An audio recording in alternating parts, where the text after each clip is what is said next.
Hello friends, मैं doctor रेखा श्रीवास्तव और आज हम लोग बात करेंगे डायबिटीज़ पे। देखिए, एक सवाल है लोगों के मन में, क्या हमारी डायबिटीज़ ठीक हो सकती है? तो हम आपको ये बताना चाहते हैं कि टाइप 2 डायबिटीज़ जो है, वो आप ठीक कर सकते हैं। कैसे? देखिए, पहले तो ये समझिए कि जो आपको डायबिटीज़ है, वो है क्या? इस पे हम एक वीडियो अपलोड करेंगे बाद में, जिसको हम सिर्फ ये बताना चाहते हैं कि लोग डायबिटीज़ को समझें और हम आसानी से किन चीज़ों का प्रयोग करते हुए अपने शुगर लेवल को कंट्रोल कर सकें। देखिए, शुगर जो होता है ये एक बहुत ख़तरनाक बीमारी है। लोग कहते हैं अरे ठीक है, शुगर हो गया। देखिए, सिर्फ शुगर हो जाना ही ये नहीं है कि भई शुगर हो गया तो आप दवा खा रहे हो और दवा खा रहे हो तो आप उससे हमेशा ठीक रहोगे। ऐसा नहीं होता है। शुगर जो होता है वो बहुत इम्पोर्टेंट है इसलिए क्योंकि ये शुगर एक प्रोग्रेसिव डिज़ीज़ है और इसमें आपको केवल ये ध्यान रखना है कि ये डिसीज़ मल्टीपल डिसऑर्डर्स प्रोड्यूस करेगी बॉडी में। इसमें आप ये जानते हैं कि भई भगवान ने एक चीज़ बनाई है इंसुलिन। जब हम पैदा हुए तो हमारा जो पैनक्रियाज़ था भगवान ने कहा कि भई ये इंसुलिन है और थोड़ा-थोड़ा जब इंसान को ज़रूरत होगी तो ये प्रोड्यूस होगा। लेकिन इंसान को क्या है कि भई इंसुलिन प्रोड्यूस आपको इंसान को क्या है कि विभिन्न तरह के पकवान खाने हैं, अलग-अलग चीज़ें खानी है, डिशेज़ खानी हैं। भई हमारे अंदर एक मशीन फ़िट कर दिया गया पैनक्रियाज़ जो थोड़ा-थोड़ा इंसुलिन प्रोड्यूस करता रहे। देखिए नॉर्मली क्या होता है कि आपका जो सेल होता है, ठीक है? मान लीजिए ये इंसुलिन जैसा तत्व है जो तब प्रोड्यूस होता है जब आप कुछ खाते हैं और ये इंसुलिन सेल्स के अंदर जाता है और आपके ग्लूकोज़ का एब्ज़ॉर्प्शन करता है। लेकिन ये जो आपका इंसुलिन है, ये इसका एक लिमिटेड अमाउंट है कि भई इतना ही प्रोडक्शन होगा, सेल के अंदर जाएगा और उसके बाद सेल का ग्लूकोज़ लेवल मेंटेन करेगा और ये दरवाज़ा बंद हो जाएगा। लेकिन आप क्या किए भई, आप इस पृथ्वी पे आए, तो आपने कहा भई पिज़्ज़ा भी खा लूँ, बर्गर भी खा लूँ, चाउमीन भी खा लूँ और बहुत सारी चीज़ें ऐसी-ऐसी खा लूँ, जितना खाना है हम खा लें। मशीन तो भगवान ने फिट कर ही दी है। लेकिन हर मशीन की एक चीज़ होती है, एक लिमिट होती है। हर चीज़ में जंक लगता है, जैसे हमारा नेचुरली जंक लगता है आपके आयरन में, वैसे ही आपकी बॉडी में भी जंक लगता है। तो हमें ये ध्यान रखना है कि भगवान ने जो ये इंसुलिन बनाया था 4, 5, 10, 20 जो भी था, उसके लिए जो दरवाज़ा सेट था, ठीक है? कि इतने के लिए तो खुला, ठीक? लेकिन आपने इतना ज़्यादा खाना खा लिया कि ये दरवाज़ा बंद हो गया।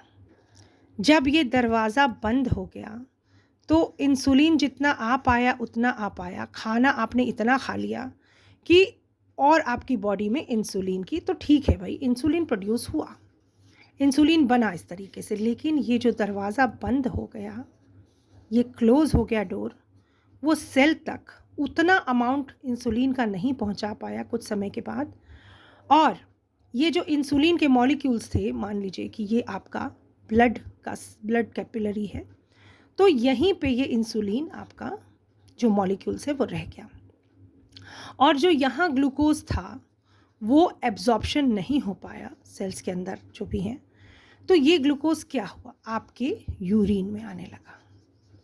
आपने कहा कि भई हमें तो शुगर हो गया, टाइप 2 डायबिटीज़ हो गया, क्यों? क्योंकि ये इंसुलिन जो बाहर रह गया, जो सेल के अंदर नहीं आ पाया और ब्लड में जो ग्लूकोज़ बढ़ा हुआ है, उसका एब्ज़ॉर्प्शन नहीं हो पाया, तो वो आपके यूरिन में आने लगा। तो भगवान ने तो कहा ही था कि मैंने तो थोड़ा ही इंसुलिन बनाने के लिए कहा था, अब आप दुनिया की हर चीज़ खा लोगे, तो फिर वो क्या होगा? इंसुलिन अंदर आएगा। अब ये ब्लड में बढ़ा हुआ ग्लूकोज़, ये आपका अगर लेवल मान लीजिए 140 है, तो ये 140 आप ये मत समझिए कि ये बहुत नॉर्मल चीज़ है। ये आपकी बॉडी में एक चीज़ करेगा ऑक्सीडेशन और ये बहुत ही ख़तरनाक चीज़ है।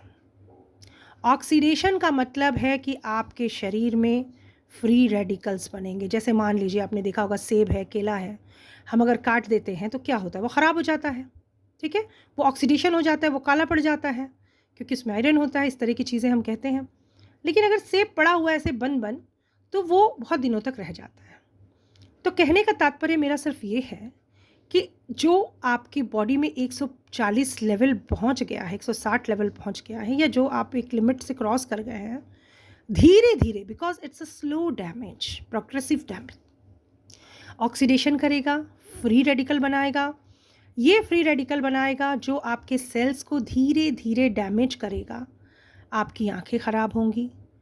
हार्ट कैसे ख़राब होगा? देखिए, जब धीरे धीरे हमारा ऑक्सीडेशन होता रहता है, इंसुलिन का लेवल आपका बढ़ा हुआ है, लेकिन वो सेल्स के अंदर नहीं जा पा रहा है, एब्जॉर्प्शन नहीं हो पा रहा है, तो ये जो बढ़ा हुआ जो ग्लूकोज लेवल है, ये अंततः चेंज होता है मेटाबॉलिज्म में, फैट में। ठीक है, फैट में चेंज होगा, कोलेस्ट्रॉल बढ़ेगा लीवर के द्वारा, वो कोलेस्ट्रॉल बढ़ेगा, वो आपके हार्ट में डिपॉजिट होगा। इस तरह से शुगर के बढ़ने से आपका हार्ट प्रभावित होगा, आपकी आंखें प्रभावित होंगी, आपको ग्लूकोमा हो सकता है, अंधापन, आपके जो नर्व्स हैं वो डैमेज हो सकते हैं। तो जो ऑक्सीडेटिव डैमेज है, यानी फ्री रेडिकल्स का फॉर्मेशन, ये एक बहुत बड़ा डैमेज है। तो आपको अपनी बॉडी को बचाना है इस जहर से, क्योंकि ये एक मीठा जहर है। तो हम क्या करें? हम जानते हैं, देखिए, एक बीमार आदमी जो है वो पैसे का बहुत बड़ा ख़जाना है। इस चीज़ को समझिए, इकोनॉमिक को समझिए, दुनिया को समझिए, और ये जान लीजिए कि अगर आप बीमार हैं तो आप किसी के लिए बहुत बड़ा पैसे का स्रोत हैं। ठीक है, लेकिन हमें किसी का शिकार नहीं बनना है, और हमारी परंपरा और हमारी संस्कृति ने हमें इतनी सारी चीज़ें दी हैं कि हम किसी भी बीमारी से निजात पा सकते हैं। तो आइए देखते हैं कि आसान तरीका कैसे अपनाया जाए, कैसे हम छोटी छोटी बातों को ध्यान में रखते हुए इस डायबिटीज़ से लड़ें, इस जहर से लड़ें, क्योंकि ये जीवन एक बार मिला है और ये बहुत खूबसूरत है, और हम किसी को हक नहीं देंगे इसे ख़त्म करने का जब तक प्रकृति हमें नहीं मारेगी। तो बात करते हैं, शुरुआत करते हैं हमारे किचन के ख़जाने से, और हमारे किचन में एक ख़जाना है दालचीनी, जिसको हम सिनेमन भी कहते हैं। ये दालचीनी बहुत इम्पॉर्टेंट है। क्यों इम्पॉर्टेंट है? आप जानते हैं, आपने देखा होगा कि आप हर चीज़ में दालचीनी का, किसी भी मटन बनाएं, चिकन बनाएं, आप दालचीनी डालते हैं, मसाले। मेरा रिसर्च भी है फूड पे, फूड कमोडिटी पे मेरा रिसर्च है, और मैंने ये पढ़ा भी है कि ये जो सिनेमन है, इसके पास MHCP होता है। MHCP का मतलब होता है मिथाइल हाइड्रोक्सी चैल्कॉन पॉलीमर। ठीक है, C मतलब चैल्कॉन पॉलीमर। ये क्या करता है? ये ग्लूकोज का अपटेक करता है, इंसुलिन को काम करने में मदद करता है, क्योंकि इंसुलिन केवल काम करता है कैरियर का। उसका काम है कि भाई वो चीनी की बोरी उठाएगा और जाके सेल के पास दे देगा। ठीक है, तो ये एक ट्रांसपोर्ट का काम करता है, ग्लूकोज अपटेक का काम करता है। तो ग्लूकोज अपटेक आपका प्रभावित हो रहा है क्योंकि वो इंसुलिन आपके सेल के अंदर नहीं जा पा रहा है। और हमें डायबिटीज़ से लड़ने के लिए हमें उस इंसुलिन को पहुंचाना है सेल के पास, किसको लेके? ग्लूकोज को लेके, ताकि उस ग्लूकोज का बॉडी में एब्सॉर्प्शन हो और वो फैट में तब्दील ना हो, ताकि हमें और कोई बीमारी ना हो। तो ये हमारी दालचीनी बहुत ही इम्पॉर्टेंट है। इसके ये बहुत सारे बायो एक्टिव कंपाउंड्स हैं। ये मास्टर एंटी डायबिटिक मसाला है। ठीक है, इसको हम कहते हैं मास्टर एंटी डायबिटिक हर्ब। ठीक है, और रिसर्च में ये पाया भी गया है कि ये सबसे ताकतवर हर्ब है, सिनेमन, जिसको आप दालचीनी कहते हैं, क्योंकि ये क्या करता है? ये रेगुलेट करता है एक्सप्रेशन ऑफ जीन्स का, जो कि इंसुलिन को एक्टिवेट करता है। ठीक है, इंसुलिन के रिसेप्टर्स को एक्टिवेट करता है, ताकि आपका ग्लूकोज इंसुलिन के द्वारा ले जाया जाए सेल्स के पास और वो वहाँ सोख लिया जाए, ताकि वो कोलेस्ट्रॉल या किसी और फॉर्म में परिवर्तित होकर आपको हार्ट की बीमारी का जन्म या और कोई अन्य बीमारी का जन्म ना दे। तो हमें क्या करना है? हमें इंसुलिन की इफ़ेक्टिवनेस को बढ़ाना है। हम जानते हैं कि जो आपका दालचीनी है, ये एंटीबैक्टीरियल है, एंटीवायरल है, एंटीफंगल है, और आपको बता दें कि ये ट्राइग्लिसराइड के लेवल को कंट्रोल करता है। And triglyceride, LDL and total cholesterol की अगर हम बात करें तो ये उसको ख़त्म कर देता है। तो क्यों हम जाएं डॉक्टर के पास? क्योंकि डॉक्टर हमें सही सलाह देते हैं। लेकिन हमारे किचन में भी बहुत बड़े-बड़े डॉक्टर्स मौजूद हैं। ये सारे आपके एम्स के डॉक्टर हैं समझ लीजिए। आपके एशिया के स्ट्रॉन्ग डॉक्टर्स, ये जो आपके 8 वर्ड्स हैं, दीज़ आर आल्सो डॉक्टर्स, जो हमारी औषधि ग्रंथियों में लिखा हुआ है, ठीक है? ग्रंथों में। और इनको ये जब हमारे टोटल कोलेस्ट्रॉल को ख़त्म कर सकता है, जब हमारे ट्राइग्लिसराइड को ख़त्म कर सकता है, हमारे फैटी लीवर को कम कर सकता है, तो क्यों नहीं खाएँ भई सिनेमन, हम क्यों नहीं खाएँ? हम पिज़्ज़ा खा सकते हैं, चाउमीन, बर्गर, पास्ता खा सकते हैं, हम केक, पेस्ट्री, हम तमाम इस तरह के व्हाइट प्रोडक्ट्स खा सकते हैं, तो क्यों नहीं दालचीनी खाएँ? क्या ज़हर है वो? नहीं। तो हम 1 चुटकी दालचीनी या 1 चम्मच दालचीनी अपने हिसाब से जो आपको सूट करे, उसे हम खा सकते हैं, ठीक है? और हम बात करेंगे कि भाई दालचीनी अगर आपको लेनी है तो आप या तो खड़ा लीजिए, उसका पाउडर बनाइए, या ऑर्गेनिक दालचीनी आप लीजिए। लेकिन रेडीमेड मैं आपको मना करूँगी क्योंकि एडल्टरेशन हो सकती है। नेचुरल लीजिए, अच्छी जगह से लीजिए, फ्रेश लीजिए दालचीनी। बहुत अच्छी-अच्छी दालचीनी मैंने मार्केट में देखी है अच्छे-अच्छे एक दुकानों पे, उन्हें आप ले सकते हैं। और इसका ऑर्गेनिक पाउडर बनाइए और उस पाउडर को आप यूज़ करिए। आप सारी चीज़ों को मिला के भी यूज़ कर सकते हैं, बहुत सारी चीज़ों को मिला के भी, और सिंगल-सिंगल भी यूज़ कर सकते हैं। अब बात करते हैं मेथी की। देखिए मेथी तो मैं आपसे बताऊँ, methi is very, very, very important for treating the diabetes. यार कैसे ट्रीट करेंगे मेथी से हम डायबिटीज़?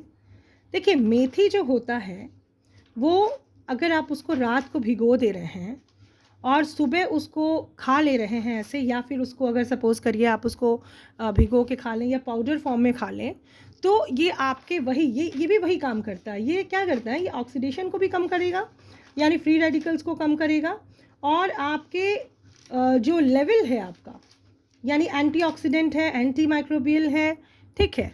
और आपको इवन एंटी इन्फ्लेमेटरी की तरह भी ये काम करता है, ठीक है? तो ये जो मेथी है, ये क्या काम करेगा, ये आपका जो शुगर में जो शुगर है आपके ब्लड में, उसको ये मेंटेन करेगा। और ये देखा गया है कि 54% डिक्रीज़ हुआ है, ठीक है? 24 आवर्स में अगर आप देखें तो ये ग्लूकोज़ का जो आपका एक्सक्रीशन है आपकी यूरिन में, ये लगभग 50 से 60% तक कम कर देता है। और क्या करता है, आप ये जो इसके अंदर जो फाइबर्स होते हैं, देखिए सिनेमन में फाइबर्स इसके अपेक्षा कम होते हैं, तो ये फाइबर्स जो होते हैं ये स्लो डाउन करता है रैपिड एब्जॉर्प्शन ऑफ ग्लूकोज, ठीक है? रैपिड एब्जॉर्प्शन के अंदर धीरे धीरे एब्जॉर्प्शन होता है, ठीक है? रैपिड एब्जॉर्प्शन भी नुकसान करेगा आपको। तो यानी कि जो आप खाना खाते हैं उसके बाद जो मील्स आपके होते हैं, जो भी खाना आपने खाया है, उसके ग्लूकोज लेवल को ये नॉर्मलाइज करता है, ठीक है? यानी इंसुलिन के रिस्पॉन्स को ये मेंटेन करता है, आपके कोलेस्ट्रॉल एंड ट्राइग्लिसराइड्स को कम करता है। तो एक पन दो काज करता है, ये दो क्या हज़ारों काज करता है, ठीक है? अब हम बात करते हैं ग्रीन टी की। ये ग्रीन टी मेरे ख्याल से सभी लोग जानते हैं, ये बहुत ही अच्छा एंटीऑक्सीडेंट है। इसमें काफ़ी फिनॉल्स और फ्लेवोनॉइड्स होते हैं जो कि आपके एक बहुत अच्छा एंटीऑक्सीडेंट का कंपोनेंट है। तो ग्रीन टी आप यूज़ कर सकते हैं।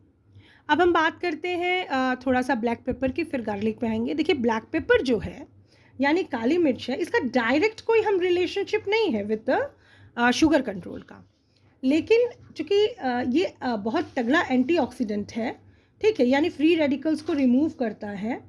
और मैं बार बार एक शब्द बोल रही हूँ, एंटीऑक्सीडेंट, एंटीऑक्सीडेंट, एंटीऑक्सीडेंट। देखिए जब आप कुछ खाते हैं, जैसे मैंने आपको बताया कि जैसे आप फल कटा हुआ छोड़ दिए और उस पे वो काला पड़ गया, उसी तरह से हमारी बॉडी में अगर ये आपका शुगर लेवल या कोई भी चीज़ एक्स्ट्रा है, तो वो as a free radical treat करते हैं बॉडी उसको, और वो ऑक्सीडेशन करता है, यानी धीरे धीरे हमारे सेल्स का डैमेज करता है। तो उस डैमेज को अगर हम ख़त्म कर दें या स्लो डाउन कर दें, तो जितनी आपकी बीमारियां हैं, चाहे डायबिटीज़ है, चाहे हार्ट अटैक है, चाहे कैंसर है, चाहे कोई भी बड़ी बीमारी है, वो आपको नहीं होगी। पहले के लोग 100 साल 150 साल तक जी ले 100 साल 100 साल या 110 साल तक जी लेते थे, लेकिन अब वो क्यों नहीं है, आप ये सोचिए, ठीक है? पहले के लोग कोई एक्स्ट्रा पिज़्ज़ा, बर्गर, चाउमीन और ये सब चीज़ नहीं खाते थे। मैंने ये नहीं मना किया कि आप नहीं खाइए, I am not telling that, but आप ये देखिए कि आपकी बॉडी कितनी किस चीज़ की डिमांड कर रही है। अब हम बात करते हैं गार्लिक की और लहसुन जिसको हम कहते हैं।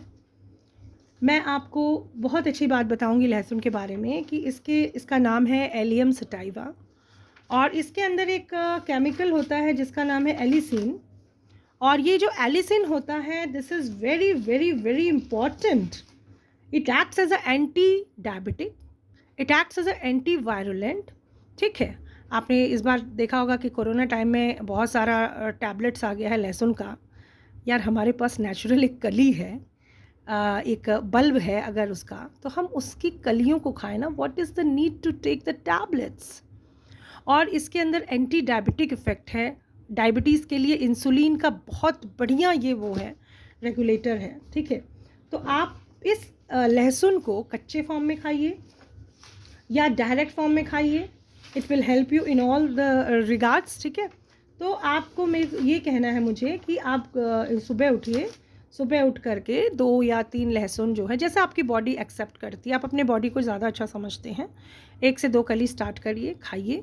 और ये आपके जो ग्लूकोज़ लेवल को बहुत अच्छे से कंटेन करेगा, बिकॉज़ बढ़ा हुआ ग्लूकोज़ ब्लड में आपको बहुत सारी बीमारियों को निमंत्रण देता है। ठीक है, अब हम बात करते हैं कुरकुमीन की। देखिए ये हमारा कुरकुमीन जो कि हल्दी में केमिकल होता है, कुरकुमीन, कुरकुमा एमाडा या कुरकुमा की जो भी स्पीशीज़ यानी हल्दी की जो भी प्रजातियां हैं, तो वो कैसे कैसे हल्दी हमारे लिए इम्पॉर्टेंट है। देखिए हल्दी जो होता है, ये जो आपका हल्दी है, ये स्ट्रॉन्ग एंटीऑक्सीडेंट है और ये बेसिकली इनहिबिट करता है ऑक्सीडेशन डैमेज। जो बढ़ा हुआ ग्लूकोज लेवल आपका होगा उससे वो ऑक्सीडेशन डैमेज को ख़त्म करता है, रोकता है। और एक हम जो मैंने बताया कि जंक लगने वाली बात, कि हमारी बॉडी में जो जंक लगने लगता है, इंटरनल रस्टिंग होती है बिकॉज ऑफ आपके जो आप खा रहे हैं या जो भी चीज़ें हो रही हैं आपके एटमॉस्फेयर में, तो ये प्रोटेक्ट करता है फ्री रेडिकल्स के अगेंस्ट। ठीक है, और जो भी क्रॉस लिंकेजेस होते हैं उनको ये रिपेयर करता है, हील करता है अगर वो गड़बड़ है। तो बेसिकली ये रेडिकल को, फ्री रेडिकल डैमेज को रोकता है। ठीक है, ऑक्सीडेशन स्ट्रेस को रिड्यूस करता है, ये हेल्प करता है क्लीनिंग की। पोछा लगाते हैं ना, झाड़ू लगाते हैं ना हम अपने घर में, तो हमारे शरीर में भी तो क्लीनिंग चाहिए यार, क्लिनजिंग। कहते हैं कि अरे पहले के लोग हल्दी दूध पीते थे तो स्किन चमकती थी। तो भाई स्किन कैसे चमकेगी भाई, वो अंदर सफाई हो रही है, झाड़ू लग रहा है, पोछा लग रहा है, हल्दी जो है वो पोछा। और मैं आपसे एक बात और बताऊंगी कि थोड़ी मेहनत कर लो यार, कच्ची हल्दी मंगाओ, फ्रिज है सबके पास, फ्रिज रखो, उसमें उस हल्दी को पीस लो और वो आपको नेचुरल देगा, वो ब्यूटी देगा जो आप हज़ारों में पार्लर्स में नहीं ले पाएंगे। ठीक है, तो मैं कोई ऐश्वर्या रॉय नहीं हूँ, but I am suggesting this because कि मैं जो जानकारी है मेरी, ठीक है, उसको मैं आपको बताऊँ कि हल्दी आपकी बॉडी की सफाई करता है, स्ट्रॉन्ग एंटीऑक्सीडेंट है, स्ट्रॉन्गेस्ट एंटीऑक्सीडेंट है ये। फ्लावोनॉइड्स हैं इसके अंदर, बहुत सारे ऐसे कुरकुमीन के अंदर केमिकल्स रिस्पॉन्सेज हैं जो आपके इनडायरेक्टली आपको बहुत हेल्प करेगा। जैसे मैंने कुरकुमीन की बात की, मैंने ये ब्लैक पेपर की बात की, तो ये इनडायरेक्टली हेल्प करते हैं, they are preventing the damage. ठीक है, अब नींबू तो भाई दुनिया जानती है, नींबू का कुछ कहना ही नहीं है, ये एक बेटर क्लिनज़र है। ठीक है, आपको इम्यूनिटी प्रोवाइड करता है क्योंकि इसमें विटामिन सी होता है, और किसी भी रोग से लड़ने के लिए, एंटीऑक्सीडेंट डैमेज के लिए, इन सब के लिए आपका लेमन बहुत इंपॉर्टेंट है। आप गुनगुने पानी से सुबह ले सकते हैं। गुनगुना पानी हमारे बॉडी से एक एसिड का काम करता है, जिस तरह से आप अपने घर को एसिड से साफ़ करते हैं जहाँ जहाँ बहुत दाग जमे होते हैं, तो गुनगुने पानी में लेमन भी आपका और कुरकुमीन ये एसिड का ही काम करते हैं दोनों, जो क्लीनिंग करते हैं, क्लिनजिंग करते हैं, फ्री रेडिकल्स को रिमूव करते हैं, फैट को ख़त्म करते हैं, कोलेस्ट्रॉल को कम करता है। एक नाम है जिम्नीमा सिल्वेस्ट्री। ये नाम मैंने एडिशनल आप लोगों को इसलिए बताया है कि कभी आप किसी आयुर्वेदा या फिर किसी होम्योपैथ के शॉप पे जाइए, तो you ask for the Gymnema Silvestri, क्योंकि इसकी जो पत्तियां होती हैं, ये एज अ हर्ब होता है और इस पर रिसर्च हुआ है और ये पाया गया है कि जो इसकी पत्ती अगर आप खाते हैं तो आपका जो मीठा खाने का जो मन करता है ना, कि your craving for the sweets, अरे यार ये मिठाई खा लें, कभी कभी मेरा भी मन करता है यार ये खा लें, वो खा लें, यार ये भी खा लें, वो भी खा लें तो जो क्रेविंग होती है ना किसी चीज़ की, कि हम मीठा ये केक खा लें, पेस्ट्री खा लें, वो खा लें, वो खा लें, फैट को बढ़ाते जाएँ, कोलेस्ट्रॉल को बढ़ाते जाएँ, हमें नहीं पता चल रहा है, अंदर हो रहा है सारा काम, सारी क्रियाएँ हो रही हैं। तो वो क्रेविंग, तो मैंने ये जो जिम्नेमा सिल्वेस्ट्री जब मैंने यूज़ किया, तो मेरी क्रेविंग कम हो गई। बट आप इसको अगर यूज़ करना हो तो you just take the doctor suggestion. और देखिए एक बात, हमेशा हर बात किसी की मानी नहीं जाती है, कुछ अपनी भी चीज़ें देखने लगती हैं, क्योंकि हमें अपने किडनी को बचाना है, अपने हार्ट को बचाना है, अपनी आँखों को बचाना है। हम करोड़पति हैं क्योंकि हमारे पास करोड़ों के अंग दिए हैं भगवान ने, तो हमें इन्हें बचाना है। And we have to move towards these herbs so that कि हम डायबिटीज़ से लड़ें। ठीक, तो हम बात कर रहे थे जिमनेमा सिल्वेस्ट्री की। और ये क्या करता है, ये रिड्यूस करता है क्रेविंग फॉर द स्वीट। ठीक है, इसका पाउडर मार्केट में आता है, गुरमार, आपका गुरमार पाउडर करके आप मांग सकते हैं किसी जैसे मैं गोरखपुर में रहती हूँ तो यहाँ पे आपके धर्मशाला पे मिल जाएगा, आपके यहाँ पे मिल जाएगा, असुरन पे भी, वहाँ पे काफ़ी शॉप्स हैं किराने की बड़ी बड़ी, वहाँ मिल जाएगा। तो इसके पत्ती को खाने से हमें ये फ़ायदा होता है और ये लोअर करता है फास्टिंग शुगर को। ठीक है, फास्टिंग शुगर को लोअर करता है and it's a very important herb. आप इसे नेट पे भी देख सकते हैं। और आप इसका कितना एक्सट्रैक्ट लें या फिर कितना इसका पाउडर लें तो भाई आप इसको अपने अकॉर्डिंगली बॉडी के हिसाब से थोड़ा थोड़ा, जनरली 400 मिलीग्राम की बात हम करते हैं कि इतना एक्सट्रैक्ट हम इसका ले सकते हैं अगर हम उस फॉर्म में लें। और आपके ये ग्लूकोज लेवल को लगभग 30%, ये जिमनेमा जो है 30% तक रिड्यूस करता है। आज की वीडियो में मैं बस इतना ही बात बताना चाहूँगी कि हम कैसे रिवर्स कर सकते हैं डायबिटीज़ के। अगले वीडियो में हम और भी चीज़ें लेके आएंगे, हम डायबिटीज़ पे काम कर रहे हैं। और I have treated so many peoples by my suggestions, they have followed me. और मैं आपसे कहूँगी कि आप मेरी बात को थोड़ा सा सीरियसली लीजिए, इस पर अपने वर्कआउट करिए। खाना खाना जो हम कहते हैं ना, अधिक खाना आपके शरीर को खा जाता है। तो अपने जो शरीर ईश्वर ने हमें दिया है, हमें इसकी रक्षा करनी है, हमारे अंगों की, करोड़ों अरबों के अंगों की रक्षा करनी है हमें। और we have to live a healthy life. So please move towards the herbs and fight with the diabetes. Thank you. I'll meet you in the next video with the diabetes.